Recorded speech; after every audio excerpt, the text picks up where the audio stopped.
Legal പ്രസത്തിലേക്ക് സ്വാഗതം. കഴിഞ്ഞ ദിവസം കേരള ഹൈക്കോടതി പുറപ്പെടുവിച്ച സുപ്രധാനമായ ഒരു വിധിയിൽ പൗരന്റെ ജീവിതം ദുരിതപൂർണമാകുമ്പോൾ പഞ്ചായത്ത് നിശബ്ദത പാലിച്ച് കയ്യും കെട്ടി നോക്കി നിൽക്കരുത് എന്ന് പഞ്ചായത്തുകൾക്ക് താക്കീത് നൽകുകയും ആ വിധിയിലെ മാർഗനിർദ്ദേശങ്ങൾ കേരളത്തിലെ എല്ലാ പഞ്ചായത്തുകളും പാലിക്കണമെന്നും നിർദ്ദേശിച്ചിരുന്നു. അത് എല്ലാവരുടെയും ശ്രദ്ധയിൽ വരുന്നതിന് ഞങ്ങളൊരു വീഡിയോ ചെയ്തിരുന്നു. അതിൽ വന്ന ഒരു ചോദ്യം ഇങ്ങനെയാണ്: അയൽക്കാരൻ്റെ മരം അപകടകരമായി നിൽക്കുന്നു. 3 തവണ പറഞ്ഞിട്ടും ഫലമില്ല. ഇപ്പോൾ അത് വീണ് വീട് തകർന്നു. ഫുള്ളും വിള്ളൽ. ദൈവകരുണയാൽ അപകടമില്ലാതെ ആളിന് അപകടം പറ്റിയില്ല. എന്നാൽ ഇപ്പോൾ കൂടുതൽ ഭയം കാരണവും മുന്നോട്ട് പോകുന്നു. അവരാകട്ടെ കാറ്റത്തും മഴയത്തും വീണതല്ലേ എന്ന് കൈമലർത്തുന്നു. ഇനി എവിടെ നിന്നും സഹായം ലഭിക്കും? ഇതൊരു ചോദ്യമാണ്. അപകടകരമായി നിന്ന മരം വീണ് നാശനഷ്ടമുണ്ടായാൽ എന്തു ചെയ്യണം? ഈ ചോദ്യത്തിൻ്റെ ഉത്തരം ചിലപ്പോൾ കൂടുതൽ പേർക്ക് അറിയാൻ താല്പര്യമുണ്ടായിരിക്കും. അതിനെക്കുറിച്ചാണ് ഇന്നത്തെ വീഡിയോ. സമാനമായ ഒരു കേസിൽ സുപ്രീം കോടതി 2026 ജൂൺ 11 പുറപ്പെടുവിച്ച ഒരു വിധിയിലെ നിയമകാര്യങ്ങളും ഈ ഷോർട്ട് വീഡിയോയിൽ ഉൾപ്പെടുത്തിയിട്ടുണ്ട്.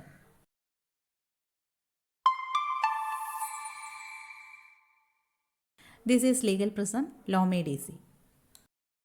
നിയമകാര്യങ്ങൾ പറയുമ്പോൾ പലരും പറയും ഒന്നും നടക്കില്ല, നിയമം ഇവിടെ കാറ്റിൽ പറക്കും, രാഷ്ട്രീയം നോക്കിയാണ് ഇവിടെ കാര്യങ്ങളെല്ലാം തീരുമാനിക്കുന്നത് എന്നൊക്കെ. ശരിയാണ്, നിയമം പേപ്പറിൽ എഴുതപ്പെട്ടതാണ്. അത് നടപ്പിലാക്കിയില്ലെങ്കിൽ പേപ്പറിൽ തന്നെ ഇരിക്കുകയേ ഉള്ളൂ. എന്നാലും ഒരു കാര്യം പറയാം, എല്ലാ പ്രശ്നങ്ങളും കോടതിയിലെത്തിയല്ല പരിഹരിക്കുന്നത്. എല്ലാ മനുഷ്യരിലും ഒരു ന്യായാധിപനുണ്ട്. നിയമം എങ്ങനെ പ്രവർത്തിക്കുന്നു എന്നതിനെ നമ്മുടെ മനസ്സിലെ നീതിബോധവുമായി താരതമ്യം ചെയ്യാൻ അവസരമൊരുക്കുക. അതുമാത്രമാണ് ഈ വീഡിയോയുടെ ലക്ഷ്യം. വീഡിയോ ഷെയർ ചെയ്തും വിലപ്പെട്ട അഭിപ്രായങ്ങൾ അറിയിച്ചും സപ്പോർട്ട് ചെയ്യുന്ന എല്ലാവരോടും പ്രത്യേക നന്ദിയും കടപ്പാടും രേഖപ്പെടുത്തിക്കൊണ്ട് നേരെ വിഷയത്തിലേക്ക്. മരം ഒരു വരം എന്ന് പറയുമ്പോഴും മരത്തിൻ്റെ വളർച്ച അതിവേഗം നമ്മുടെ കൈവിട്ടു പോകുന്നതാണ്.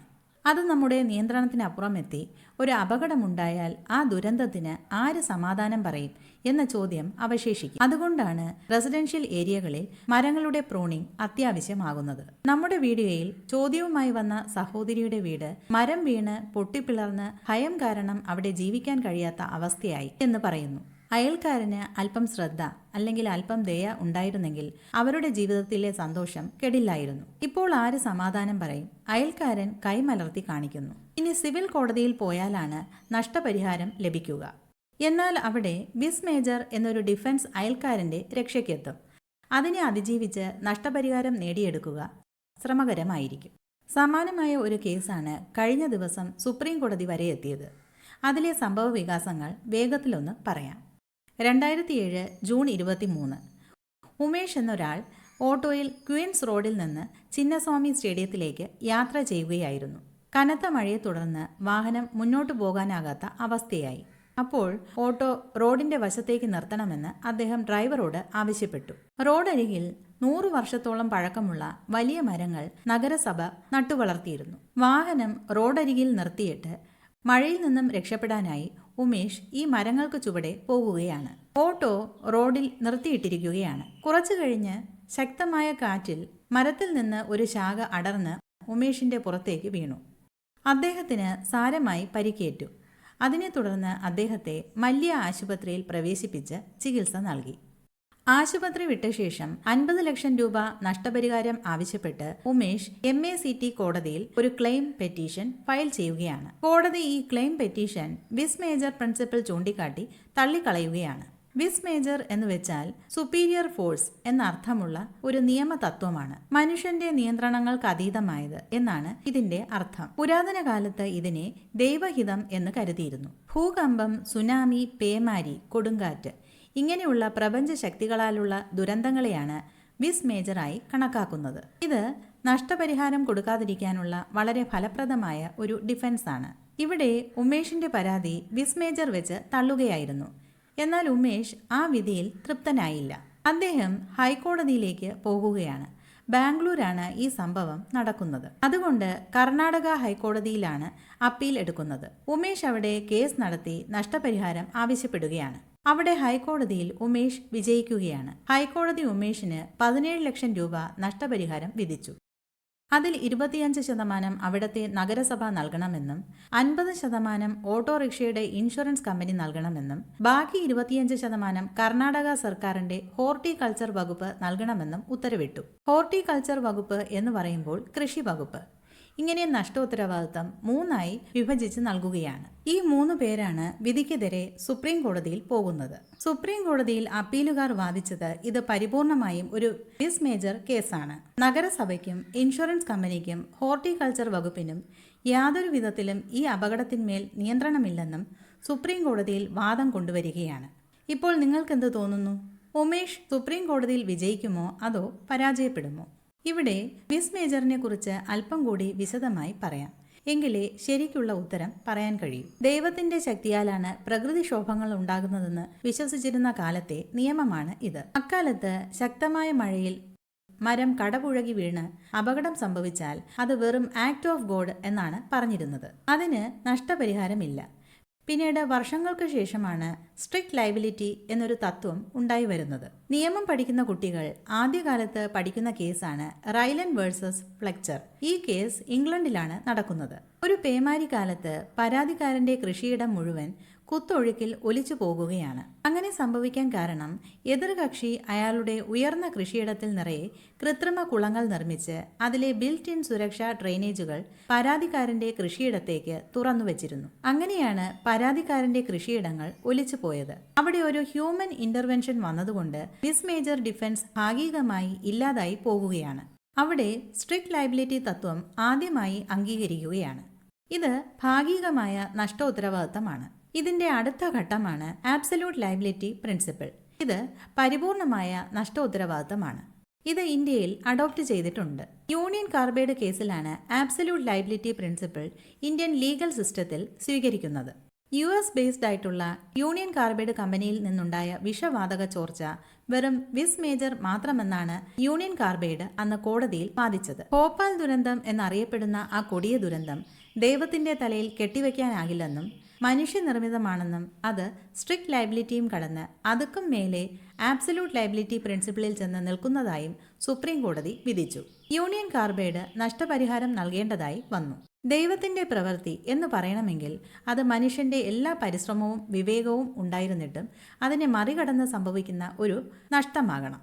ആക്ട് ഓഫ് ഗോഡ് അഥവാ മിസ് മേജർ എന്നത് മനുഷ്യരുടെ കഴിവുകളാൽ മുൻകൂട്ടി കാണാൻ കഴിയാത്തതായിരിക്കും. ഇനി മുൻകൂട്ടി കണ്ടിരുന്നാൽ തന്നെ മനുഷ്യരുടെ ശ്രദ്ധയും വൈദഗ്ധ്യവും ഉപയോഗിച്ച് ചെറുക്കാൻ കഴിയാത്തതായിരിക്കും. പെട്ടെന്നുള്ളതും പ്രതിരോധിക്കാൻ കഴിയാത്തതുമായ പ്രകൃതിയുടെ ഒരു പ്രതിഭാസമാകും. ഉദാഹരണങ്ങളായി കൊടുങ്കാറ്റ്, പേമാരി, ഇടിമിന്നൽ, ഭൂകമ്പം, ഉരുൾപൊട്ടൽ, പ്രളയം. ഇവിടെ നഷ്ടപരിഹാരം ലഭിക്കാൻ സാധ്യതയില്ല. അതുപോലെ അപകടത്തിന്റെ ദുരിതം അനുഭവിച്ചയാളുടെ വീഴ്ച മൂലമാണ് ദുരന്തം സംഭവിച്ചതെന്ന് തെളിയിച്ചാലും നഷ്ടപരിഹാരം ലഭിക്കാൻ സാധ്യതയില്ല. ഇത് നമ്മളെ ഓർമ്മിപ്പിക്കുന്നത് വീടിന് അപകടകരമായി നിൽക്കുന്ന മരത്തിന്റെ വിവരം എത്രയും വേഗം പഞ്ചായത്തിനെ അറിയിച്ച് കൈപ്പറ്റ് രസീത് വാങ്ങിവെക്കണം എന്നാണ്. പഞ്ചായത്ത് എതിർകക്ഷിക്ക് നോട്ടീസ് നൽകും. തുടർന്ന് നടപടികൾ ഉണ്ടാകും. നടപടി സ്വീകരിക്കാതെ ഇരുന്നാൽ പഞ്ചായത്ത് നഷ്ടപരിഹാരം തരേണ്ടി വരും. നമ്മൾ പരിശോധിച്ച ഉമേഷിന്റെ കേസിൽ പറയാൻ വിട്ടുപോയ ഒരു കാര്യമുണ്ട്. അദ്ദേഹത്തിന്റെ പരിക്കുകൾ നിസ്സാരമല്ല. നട്ടെല്ലിന് ഒടിവ് സംഭവിച്ചിട്ടുണ്ട്. അദ്ദേഹത്തിന്റെ കാലുകൾ തളർന്നുപോയിരുന്നു. എഴുന്നേറ്റ് നടക്കാനാകില്ല. മൂത്രാശയത്തിനും കുടലിനും പ്രവർത്തന തകരാറുകൾ വന്നിരുന്നു. ഇവിടെ സുപ്രീം കോടതി വളരെ നാരോ ആയ ഒരു വഴിയിലൂടെയാണ് മുന്നോട്ട് പോകുന്നത്. ഇത് ശരിക്കും മോട്ടോർ വാഹന നിയമത്തിലെ സെക്ഷൻ 165 പരിധിയിൽ വരുന്ന ഒരു ക്ലെയിമല്ല.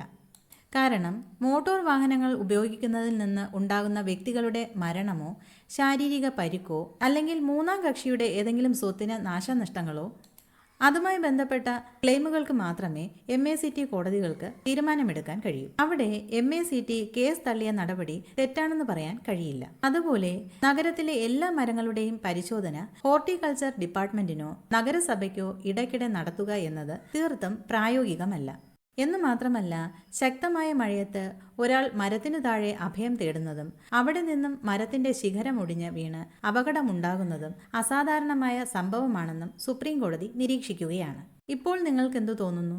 ഉമേഷ് ഈ കേസിൽ വിജയിക്കുമോ പരാജയപ്പെടുമോ? 2007 ജൂണിൽ ബംഗളൂരുവിലെ ക്വീൻസ് റോഡിൽ നിന്നും ചിന്നസ്വാമി സ്റ്റേഡിയത്തിലേക്കുള്ള യാത്രയിൽ പെരുമഴയിൽ നിന്നും രക്ഷ നേടാൻ വേണ്ടി ഓട്ടോറിക്ഷയിൽ നിന്നും ഇറങ്ങി റോഡരികിലെ മരത്തിനു ചുവട്ടിൽ അഭയം തേടിയ ഒരു സാധാരണക്കാരൻ. അദ്ദേഹത്തിന് അവിടെ വെച്ച് മരത്തിന്റെ കമ്പൊടിഞ്ഞു വീണ് ഗുരുതരമായി പരിക്കേൽക്കുകയാണ്. ആ ഹതഭാഗ്യൻ ഇന്ന് കിടപ്പ് രോഗിയാണ്. പക്ഷാഘാതം വന്ന് അരയ്ക്കു താഴേക്ക് തളർന്ന് മറ്റുള്ളവരുടെ സഹായത്താൽ ജീവിതം മുന്നോട്ട് കൊണ്ടുപോവുകയാണ്. ഇവിടെ എതിർപക്ഷത്തുള്ളവർക്ക് ബിസ് മേജർ എന്ന ഷീൽഡിന്റെ പ്രൊട്ടക്ഷൻ കിട്ടുകയാണ്. 20 വർഷത്തോളം നീണ്ട നിയമ പോരാട്ടത്തിൽ കെ ഉമേഷ് കുമാർ തോറ്റ് പിന്മാറേണ്ടി വരുമോ? ഇപ്പോൾ പറയൂ, നിങ്ങൾക്കെന്ത് തോന്നുന്നു? ഈ കേസിൽ ആക്ട് ഓഫ് ഗോഡ് എന്ന സിദ്ധാന്തം സുപ്രീം കോടതി ഇഴകീറി പരിശോധിക്കുകയും ഇംഗ്ലീഷ്, അമേരിക്കൻ, ഇന്ത്യൻ നിയമശാസ്ത്രങ്ങളിൽ നിന്നുള്ള വിവിധ വിധിന്യായങ്ങൾ കൂലങ്കക്ഷമായി ചർച്ച ചെയ്യുകയും ചെയ്തു. റോഡരികിലെ മരങ്ങൾ പരിപാലിക്കാനും പൊതുസുരക്ഷ ഉറപ്പാക്കാനും മുനിസിപ്പൽ അധികാരികൾക്ക് കടമയുണ്ടെന്ന് കോടതി അംഗീകരിച്ചു. എന്നിരുന്നാലും ഒരു നഗരത്തിലെ ഓരോ മരത്തിനുമേലും അധികാരികൾ നിരന്തരം ജാഗ്രത പാലിക്കുമെന്നോ ദുർബലമാകാൻ സാധ്യതയുള്ള എല്ലാ ശാഖകളും സ്വമേധയാ പരിശോധിച്ച് നീക്കം ചെയ്യുമെന്നോ പ്രതീക്ഷിക്കുന്നത് യാഥാർത്ഥ്യത്തിന് നിരക്കാത്തതാണെന്നും കോടതി നിരീക്ഷിച്ചു. ഈ സാഹചര്യത്തിൽ ഉമേഷിനെതിരെ സുപ്രീം കോടതിയിൽ അപ്പീൽ കൊണ്ടുവന്ന നഗരസഭയും ഇൻഷുറൻസ് കമ്പനിയും കർണാടക സർക്കാർ കൃഷി വകുപ്പും നിയമത്തിന്റെ പിൻബലത്തിൽ അഡ്വാൻസ് ചെയ്യുകയാണ്. ഇവിടെയാണ് ശരിക്കും ജുഡീഷ്യൽ വിസ്ഡം അതിന്റെ ശരിയായ അർത്ഥത്തിൽ നമുക്ക് പ്രകടമായി കാണാൻ കഴിയുന്നത്. ഈ പ്രശ്നത്തിന് ഉമേഷിനെതിരായി നിയമം ഉത്തരം നൽകിയിട്ടും കോടതിയുടെ തീരുമാനം മറ്റൊരു ദിശയിലേക്ക് പോകുകയാണ്. ജീവിതം മാറ്റിമറിക്കുന്ന ഗുരുതരമായ പരിക്കുകൾ അനുഭവിക്കുന്ന ഇരയെ മറ്റൊരു വ്യവഹാരത്തിലേക്ക് നിർബന്ധിക്കുന്നത് നീതിയല്ലെന്ന് കോടതി ആശങ്ക പ്രകടിപ്പിക്കുകയാണ്. നട്ടെല്ലിന് ഗുരുതരമായി പരിക്കേറ്റ് കൈകാലുകളുടെ ചലനം പൂർണ്ണമായി നഷ്ടപ്പെട്ട് പക്ഷാഘാതം വന്ന് മലമൂത്ര വിസർജനത്തിൽ പോലും നിയന്ത്രണം നഷ്ടപ്പെട്ട ഇരയോടൊപ്പമാണ് കോടതിയുടെ മനസ്സ്. എഴുതപ്പെട്ട നിയമം കൈവിട്ടിട്ടും നീതിയുടെ വാതിലുകൾ കൊട്ടിയടയ്ക്കാൻ കോടതിക്ക് കഴിയുന്നില്ല. ഇവിടെ സുപ്രീം കോടതി അതിൻ്റെ ഇൻഹറന്റ് പവർ പുറത്തെടുക്കുകയാണ്. ഭരണഘടനയിലെ ആർട്ടിക്കിൾ 142 നൽകുന്ന കംപ്ലീറ്റ് ജസ്റ്റിസ് എന്ന വജ്രായുധം ഇവിടെ ഇരയ്ക്ക് അനുകൂലമായി തീരുമാനം എടുക്കുകയാണ്. എന്ന് മാത്രമല്ല, ഹൈക്കോടതി അനുവദിച്ച 17 ലക്ഷം നഷ്ടപരിഹാരം 25 ലക്ഷമായി വർദ്ധിപ്പിക്കുകയും ചെയ്യുന്നു. ഈ തുക നഗരസഭ, കർണാടക ഹോർട്ടിക്കൾച്ചർ വകുപ്പ്, ഇൻഷുറൻസ് കമ്പനി എന്നിവർ 4 ആഴ്ചയ്ക്കുള്ളിൽ കോടതിയിൽ കെട്ടിവെക്കണം. അങ്ങനെ കെ ഉമേഷ് കുമാർ അന്തിമമായി സുപ്രീം കോടതിയിൽ വിജയിക്കുകയാണ്. 2026 June 11 justice Sanjay Karol, justice N Koteshwar Singh എന്നിവരാണ് ഈ വിധി പ്രസ്താവിച്ചത്. Thank you. This is legal prism, Lawme DC.